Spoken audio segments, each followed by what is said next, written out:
নমস্কার, nursery and কৃষি বিজ্ঞান বিষয়ক চ্যানেলে সবাইকে স্বাগত।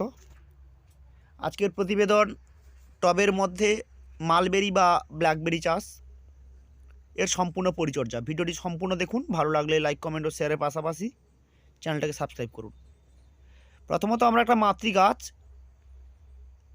মালবেরি বা ব্ল্যাকবেরির এরকম একটা মাতৃ গাছ থেকে 1 ফুট হাইটের একটা ডাল আমরা সংগ্রহ করব। সুস্থ সবুজ সতেজ ডালকে আমরা কাটিং এইডে ডুবিয়ে তাকে আমরা ছাওয়া জায়গায় পিপি প্যাকেটে রেখে দিলে 45 দিনের মধ্যে তা সম্পূর্ণ চারাগাছে রূপান্তরিত হবে। আর সম্পূর্ণ চারাগাছে রূপান্তরিত হওয়ার পর ছোট প্যাকেট থেকে আমরা সেটাকে সরাসরি 8 ইঞ্চি বা 10 ইঞ্চির টবে প্রতিস্থাপন করতে পারি। তবে খেয়াল রাখতে হবে, আমরা সাধারণ মাটিতেই এটা প্রতিস্থাপন করতে পারি, সাধারণ বাড়ির বাগানের মাটির থেকে, অথবা মাটি প্রস্তুত করেও রাখতে পারি। আমরা যদি মাটি প্রস্তুত করে রাখতে পারি তাতে অবশ্য 3 ভাগ মাটি 1 ভাগ বালি, অল্প পরিমাণে চুন মেশানো, পারলে সর্ষের খোল, সেটা কালো বা সাদা সর্ষের খোলকে মিশিয়ে মাটি প্রস্তুত করে আমরা 1 মাস পূর্ব থেকে রেখে দিলে অল্প জল ছিটিয়ে, তাহলে তা প্রস্তুত মাটির উপর আমরা বপন করতে পারি। নতুবা বাড়ির বাগানের মাটি সরাসরি নিয়ে তাতে অল্প পরিমাণে বালি মিশিয়ে এইভাবে আমরা চারাটা লাগিয়ে দিতে পারি।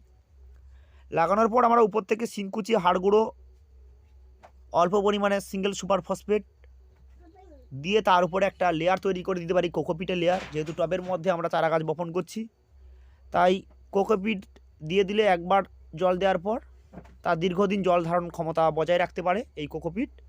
এইভাবে আমরা এর লেয়ার বানিয়ে দিতে পারি এবং তাকে ধারাবাহিকভাবে জল দিয়ে দিয়ে রাখলে পরে এই গাছটা অল্প দিনের মধ্যেই ফুল ফল চলে আসবে।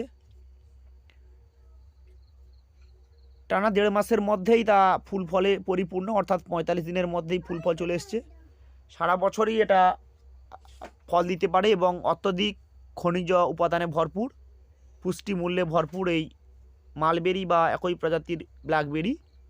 দুটো গাছই যদিও ভিন্ন, কিন্তু এদের পরিচর্যা একই রকম, তাই প্রতিবেদনে দুটোই উল্লেখ করলাম।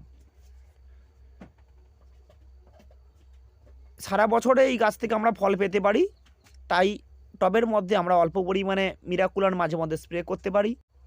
জিঙ্ক বা বোরন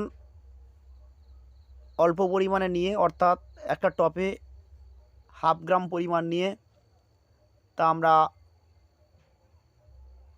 গোড়াতে দিতে পারি, অথবা লিটারে 1 থেকে 2 ml তরল বানিয়ে তা স্প্রে করতে পারি। এইভাবে গাছের পরিচর্যা করলে সারা বছরই এর থেকে আমরা ফল পেতে পারি। ভিডিওটি ভালো লাগলে অবশ্য লাইক কমেন্ট ও শেয়ারের পাশাপাশি চ্যানেলটিকে সাবস্ক্রাইব করবেন। নিত্য নতুন নার্সারি এবং কৃষি বিজ্ঞান বিষয়ক প্রতিবেদন পেতে আমাদের এই চ্যানেলের পরিবারের পাশে থাকবেন। সকলের সুস্বাস্থ্য আরোগ্য কামনা করে ভিডিওটি এখানেই রাখছি। ধন্যবাদ।